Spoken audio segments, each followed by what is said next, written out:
Today's show is brought to you by IRSprob.com. My very good friend Randy Martin, CPA, helping good people with IRS problems, specializing in IRS controversy, IRS audits, and tax planning strategies. Hat tip to my brother in solidarity, Randy Martin. Sarah's Law. What is Sarah's Law? You may not have heard about it. It just got passed over the past couple weeks. Sarah Root graduated from Bellevue University in Omaha. Sarah was a 4.0 GPA student. Sarah was driving the night of her graduation at 2 a.m. in the evening, going home from a celebration of her graduation. She was not drunk. She didn't drink a drop. Sarah was in Omaha. She stopped at a stoplight. An illegal was drunken driving and speed racing. This illegal, and this is extraordinarily, I got goosebumps, because today my friend, who I filled in for in Des Moines, at WHO Radio, Simon Conway and his wife, promised Sarah Root's mom that they would be there in the courtroom for the sentencing of this illegal. And they were. Simon came on my show. I should have him on this podcast. I probably will. Simon came on the show, his show that I was filling in for today, from Omaha. And everybody was crying because justice was served. This illegal got 22 years. But Sarah was parked at a stop sign or a stoplight, stopped, I should say, when this illegal, in fact, moments before the collision, and it's not an accident when you're drinking and driving or racing, it's a crash. Don't ever forget that. He was going 51 miles an hour over the limit. 51 miles an hour over the limit moments before. The impact was 71 miles an hour at the back of her car at a dead stop. 21-year-old Sarah Root was killed on impact. Her car was thrown 300 feet. Sarah had died from blunt force trauma to her head. But what many didn't know until today in the hearing was that her spine was severed. The precious, gentle, little, young woman who could be your daughter or mine in North Texas, in Chicago, in Georgia, wherever you're listening or watching this podcast at. And so for 10 years, this illegal, hold on. What's Sarah's Law about? Why do we need another law? Because the killer of Sarah, he got out on bail, $5,000 bail that his relative gave him. He immediately fled the country and went back to his native Honduras. He was on the FBI's top 10 most wanted list until Joe Biden took office and took him off. You're not allowed to know about angel moms and about people that are murdered by illegals. Not allowed to know. But Sarah Root was disappeared. She was disappeared. And I haven't heard the left looking for her. And I wonder if anybody can help us find Sarah Root, because she was disappeared by an illegal. Sarah's spine was severed. You know, these women are precious, and they're gentle creatures, most of them. But he fled this country. Joe Biden took him off the top 10 most wanted list, and President Trump, 7 days after President Trump put it back on that list, 7 days he was caught in Honduras. And he was extradited back to this country to face justice. He was convicted. But Sarah's Law took 10 years to pass. It was just signed into law. Sarah Root died almost exactly 10 years ago to the day of today. Sarah's Law says that any illegal who causes serious injury or death, is arrested for or committing a crime and charged and resulting in death or serious injury, cannot be bailed out. This means your loved ones in North Texas, your loved ones in Georgia, in Atlanta, in Chicago, in Wisconsin. Got listeners all over the place, followers, podcast followers all over the place. This means if your daughter or son, God forbid, is murdered by an illegal or is injured or severe bodily injury, they cannot bail out. And Jody Ernst, Republican from the state of Iowa, worked on Sarah's Law for 10 years to get this passed. And my friend Simon was at the courtroom, as I said today, courthouse, and he promised he was there for Sarah Root's mom, Michelle. And he put, Jody Ernst had to be in D.C., but Simon put Jody Ernst on a FaceTime call with Michelle Root, and they all cried. They all cried. But they did it. They did it. So I am so honored to have been a small part in that show today and having hosting the show, Sarah's Law. Thank you for that, Jody Ernst, and thank you for that, Republicans and some Democrats who obviously passed that as well. Oh, that was emotional. We have so much more here. This is Tarrant County. This is a shocker. How could a Republican in a 17-point, Trump won by 17 points in this district, Texas Senate District 9. How is it that this lady named Lee Wamsgans could lose? My friend Mark Davis on his show here in DFW says that she's a fantastic candidate. What was it that got her to lose? How is it that she lost? Now, her opponent, Republican opponent, you had John Huffman, former South Lake mayor. You had Lee Wamsgans, who was running, and she got the lion's share of the votes as far as Republicans. She got 35% of the vote, and Huffman got 16% of the vote. They went into a runoff with this Democrat named Remitt, who got 48%. Now, had she gotten all the votes, she would have gotten 51%, and she would have won outright. But there was a runoff. And I think my friend Mark Davis says it best, because there's a pissing match going on, faux shizzle on this. And the whole country, as you know, has been talking about this today, about how could a Republican plus 17 district flip to Democrats. And I think Mark Davis says it the best, because he says she ran a campaign like it was a primary where you're going to go further to the right. This was not a primary of Republican versus Republicans. This was a Democrat, a Republican, and a Republican. And so, but she also says, well, there was an ice storm and people won't drive in the ice storm. That's complete BS.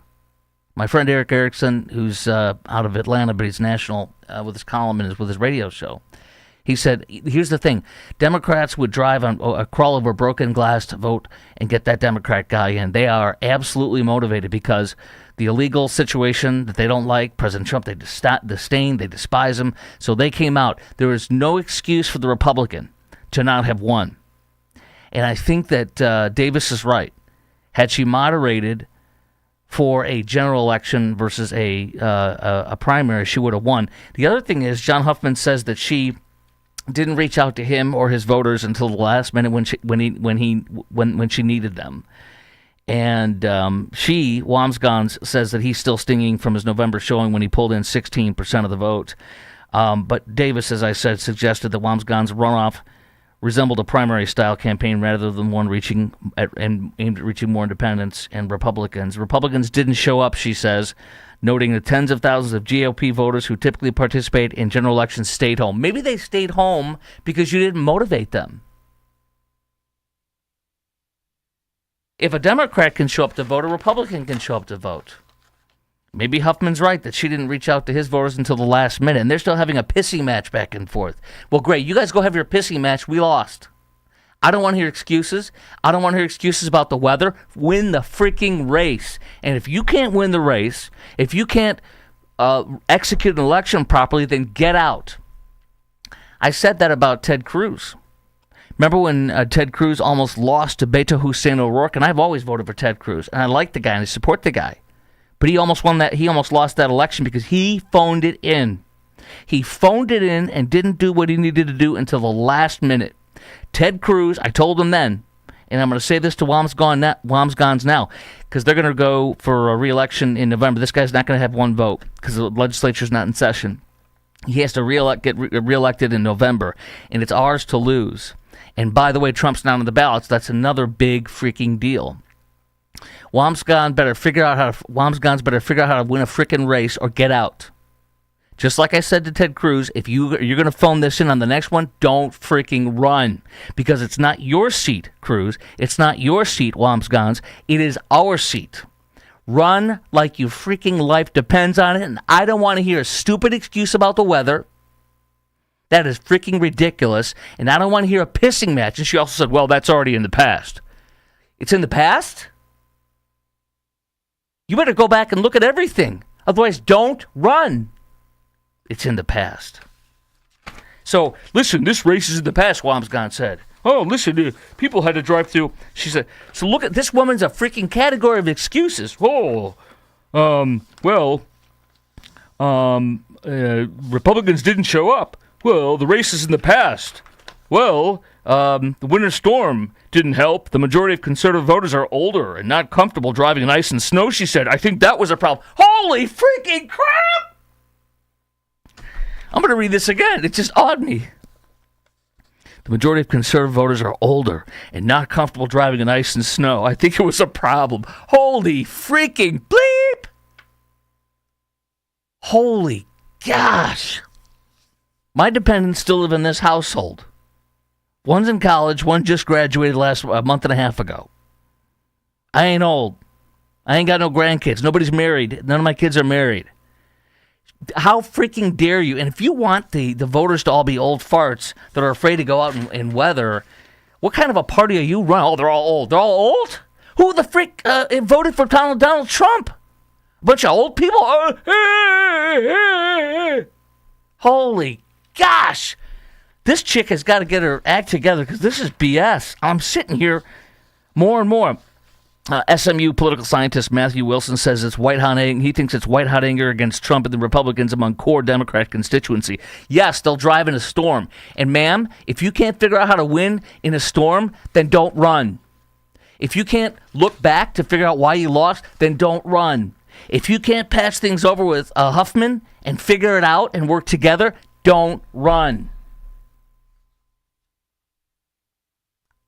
They're older. They're afraid to drive in snow. That was the early voting, by the way. Are you freaking kidding me? Let me ask you a question. Do you want somebody who's going to give you excuses, or do you want somebody who wins? Or when they lose says, I lost, it's my fault, we're going to figure it out, and we're not going to let this happen again. Wow. Yeah, she says he was still stinging from this November. She said that Huffman was still stinging from the November showing when he only got 16%. Yeah, so it's his fault. It's the driver's fault. It's the weather's fault. It just ain't your fault. Dang, man. Yeah, Huffman said she never reached out to the 19,000 voters that voted for him. Imagine what she would have gotten if she would have had 19,000 voters. She may have won. Early analysis of the vote pattern, says the Dallas Morning News, says the sizable number of Republicans crossed party lines and that independent voters also favored Rem at the Democrat. Well, maybe because she went far right. Apparently, according to Mark Davis, and I support my friend Mark Davis, and I trust his judgment on that. If she goes far right, well, what are you running for, man? You ran against a Democrat, not against a Republican. Well, I mentioned my friend Randy Martin from Allred-Racism. Guess who's done my taxes for my business, this business, for several years? Randy Martin. Going into 7th or 8th year now with me and my family. My wife's business, same thing, Randy Martin. Guess who protects us and who advises us? Randy Martin. Guess who gives me tax planning strategies, which is extraordinarily important if you own a business, or even if you don't? Randy Martin. Randy Martin from IRSprob.com. I'm going to show you this again. Randy Martin helps good people with IRS problems and of course specializing in IRS controversies, audits, and tax planning strategies. Or if you just want a good CPA to tax plan with you or to help you with your business, Randy is perfect. And he's amazing. He's my personal friend.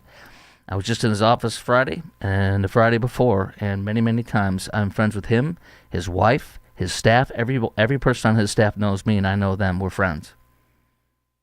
It's a really wonderful relationship. So go to irsprob.com or call 214-214-3000, as my friend Randy says, and he'll be on the show tomorrow. irsprob.com. Okay, so let me read to you also.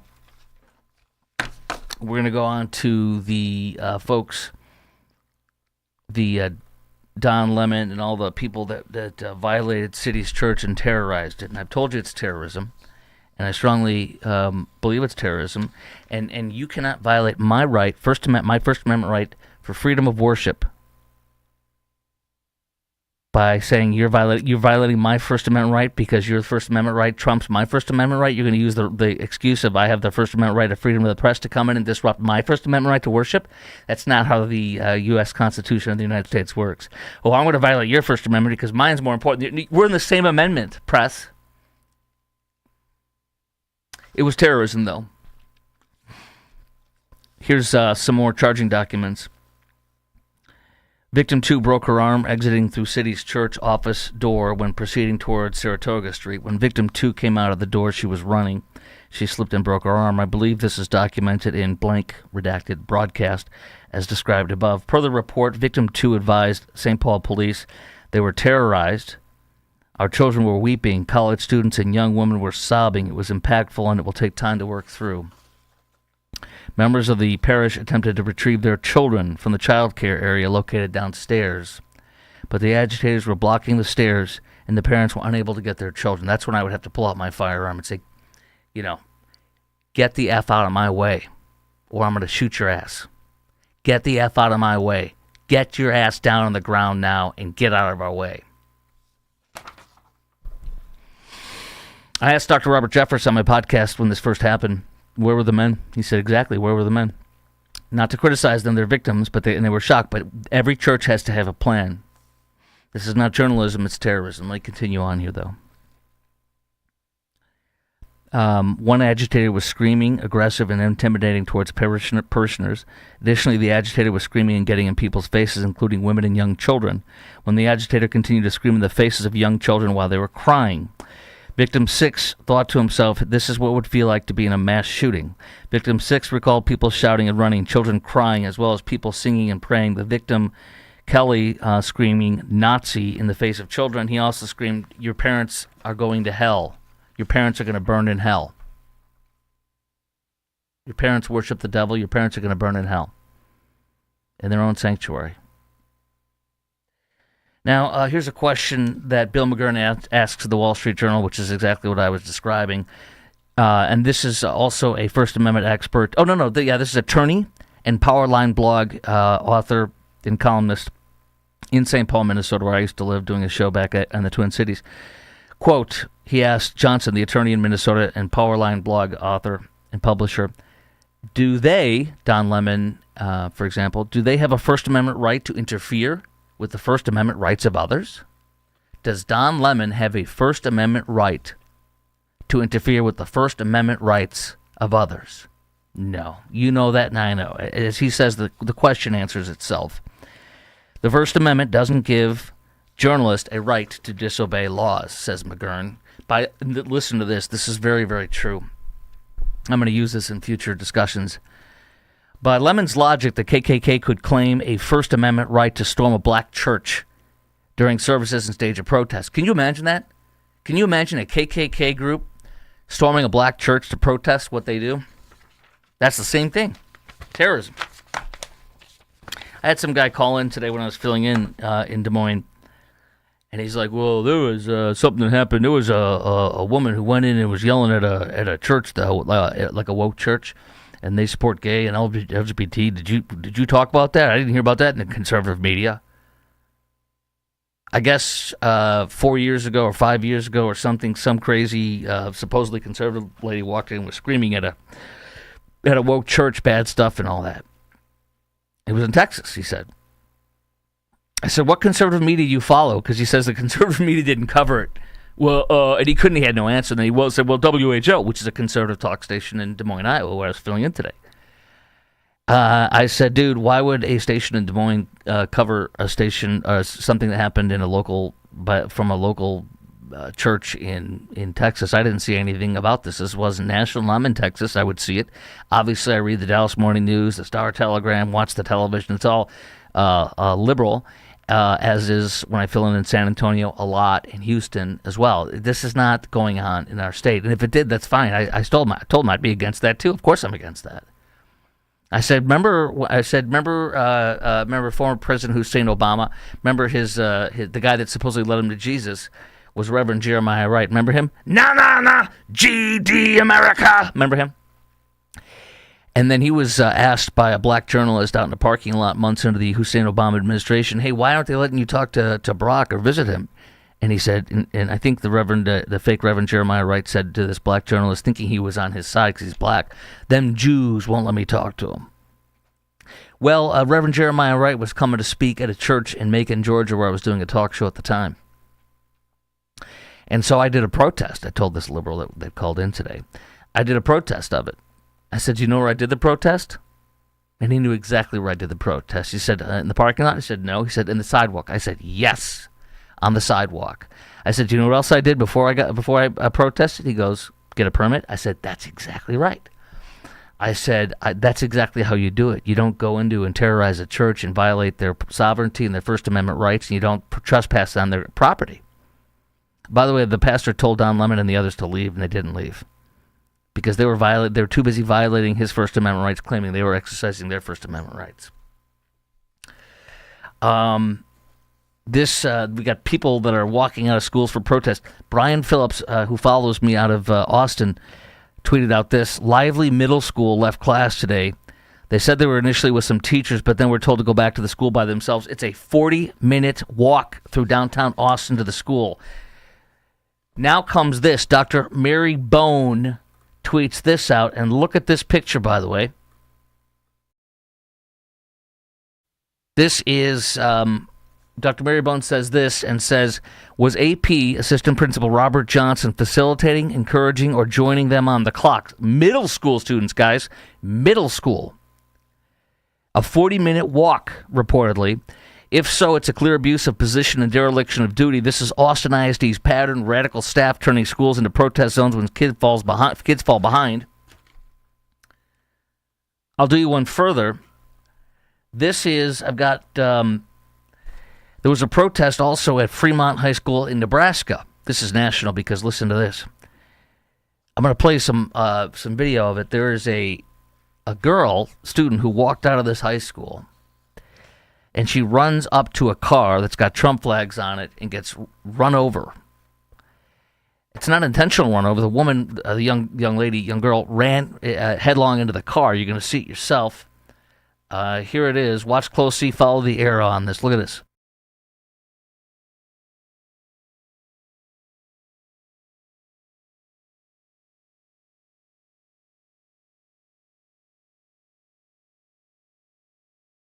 All right, I don't know if the audio went bye-bye on that or what. That was weird. Try it again.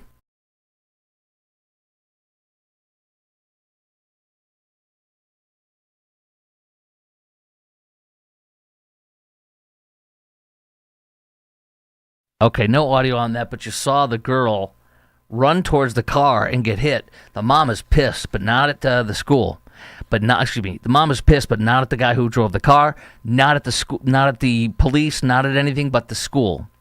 She is pissed that her daughter, who knows nothing, was allowed to walk out and run into a frickin' car and get injured. The student's mother is fuming at Fremont High School in Nebraska. The student's mother is fuming, reports journalist Collin Rugg, for failing to prevent the protest, arguing children are too young to make informed decisions. First of all, I don't feel safe. I don't feel she's informed enough, she says. I don't feel that my daughter's informed enough to make a decision like the one she made by doing a protest. I don't feel that any of the young people who are involved know enough about what's going on or to do enough to set up a protest, because I feel like they don't know what they're protesting. She's exactly right. When I was in Madison, Wisconsin in the Iraq War, when it was launched, these idiot students walked out and did a Books Not Bombs rally at the Capitol in Madison. Well, I was at the Capitol doing my show live, and guess what? I took some of these kids aside, like a gaggle of 8. They were all excited to be on the radio. I said to them, here's a map. I held a map up. This wasn't the map, but I held up the map, and it's a map of the Middle East, and it has the countries but not the names on them. I said, can you point to Iraq on a map? Because they were walking out because over us going to war in Iraq. They couldn't point to it.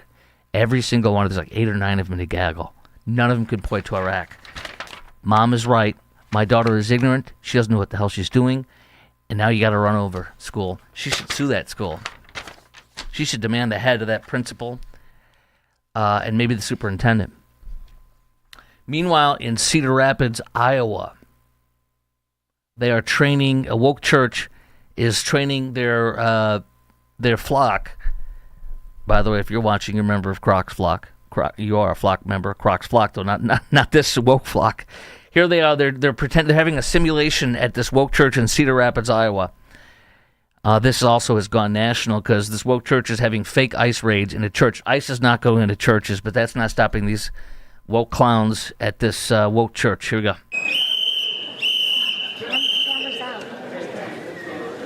Get your cameras out! You gotta watch. You have to show us on the real sport. You have to show us on the real sport. This is them having a second round of a drill because they were so bad in the first one. They're all shocked and afraid. This is a woke church. Here's the second part.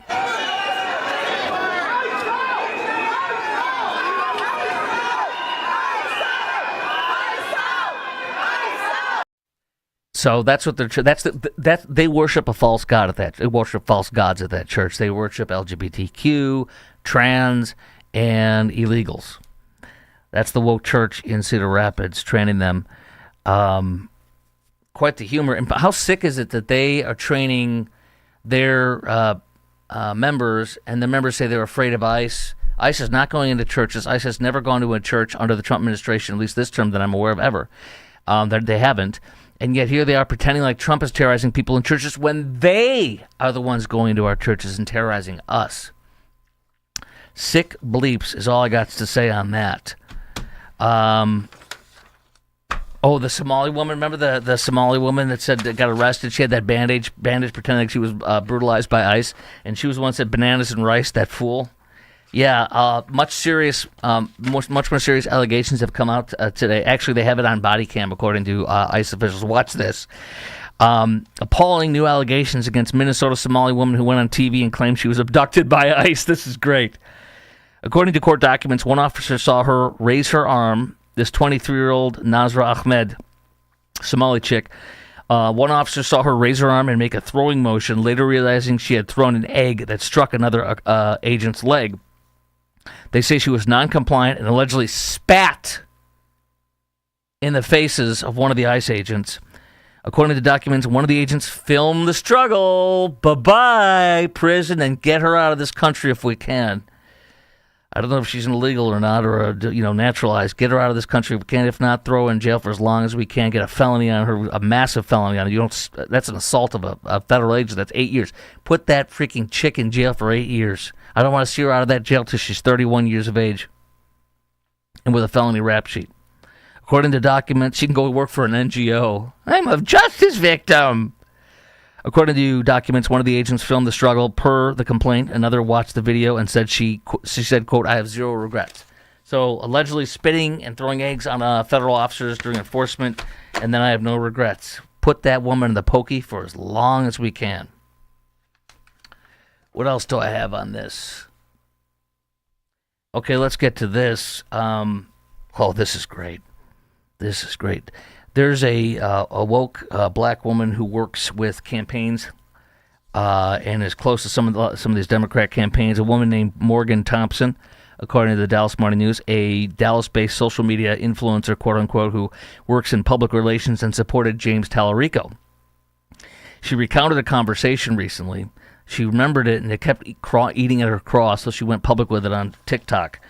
This black chick, you're going to see her video in a second.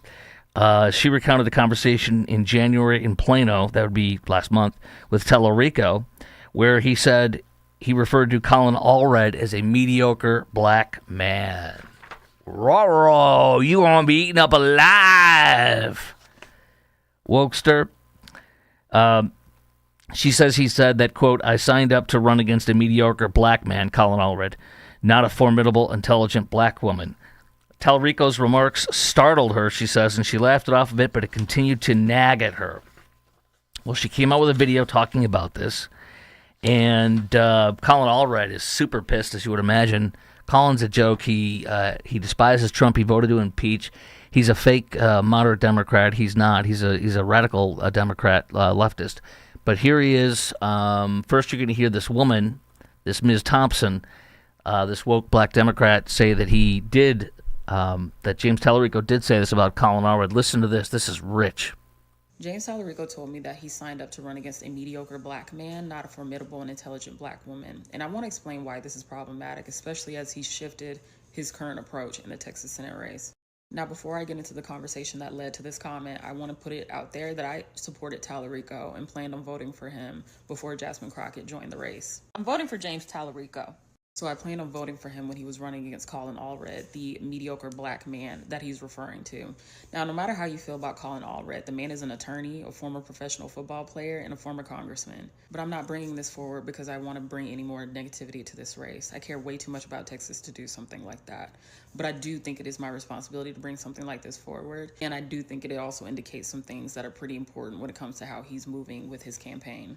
The obvious intimidation of Jasmine Crockett, along with the racially charged disrespect of Collin Allred as a black man, indicates something deeper than just a overly familiar comment that is coded in a compliment for a black woman. This explained to me why he would jump at the opportunity to play victim at just the mere thought as anything other than positive being out about him. And it also explains why he would say something like, attack ads is what she planned on doing. All right, that's enough of that. I'm going to jump now to Collin Allred because he is super pissed and he goes after this guy like really massively. I'm going to jump around a little bit here. Here we go. I'm going to jump ahead to where he says, this is great. You're going to love this. This is great. James Talarico is super in trouble. And, the left's all about identity politics, all about race. Watch this. This is so much fun. Get your popcorn. Signed up to run against a mediocre black man, meaning me, not a formidable, intelligent black woman, meaning Jasmine Crockett. Let me just break this down into a few segments here. First of all, let me just give you some free advice, James. If you want to compliment black women, just do it. Just do it. Don't do it while also tearing down a black man. Okay? We've seen that play before. We're sick and tired of it. We're tired of folks using praise for black women to mask criticism for black men. That's not good for our community. It's not good. It doesn't work, and we know what you're doing. Okay, so if next time you want to praise a black woman, just do that. Leave black men out of it. Just leave a lot of things out of it. Second of all, did you ever have a coach or somebody, a leader in your life tell you that when you make an accusation, you often have a bit of confession in it? Maybe you use the word mediocre because there was something creeping into your mind about yourself. Because I know you're not talking about somebody who's been better at 3 things than you've ever been at 1. You are not saving religion for the Democratic Party or the left. We already had Senator Reverend Dr. Raphael Warnock for the... Yeah, the race pimp, Dr. Warnock. Okay, but that's okay. This is great. I love this. And I'm going to share a few more details on this. But his goose is cooked with this. Ain't nobody going to vote. You're going to be hard to find a black person that's going to vote for him now. He's screwed. That means Jazzy is going to get the throne most likely, and that is great for us because she could not win in Texas to save her life. She'll get a lot of black people to vote for her because she's a black politician, but she cannot win, and she will not win. There's no question. That leaves with who will get the nomination. Trump has not said who he'll give the nominate or the recommendation to, but he now says he is very likely going to do that.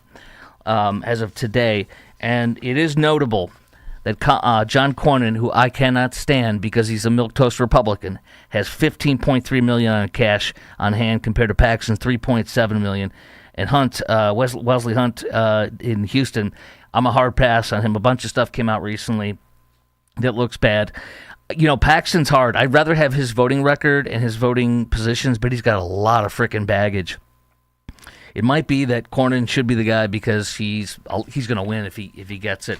Paxton might have problems and just eke it out. I think he'll just eke it out over Jazzy, kind of like what happened with Ted Cruz over Beto Hussein O'Rourke, the cultural appropriator fake Mexican, because Cruz is irascible.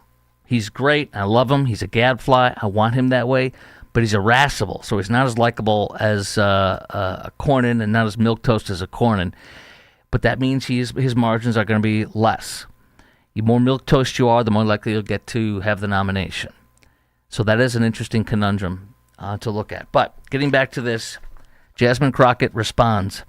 I described Congressman Allred's method of campaigning. Oh, in my praise of Crockett. Oh, this is great. Talarico said this. In my praise of Crockett, I described Congressman Allred's method of campaigning as mediocre. I would never attack him on the basis of race. It doesn't matter. You're being eaten alive by your own.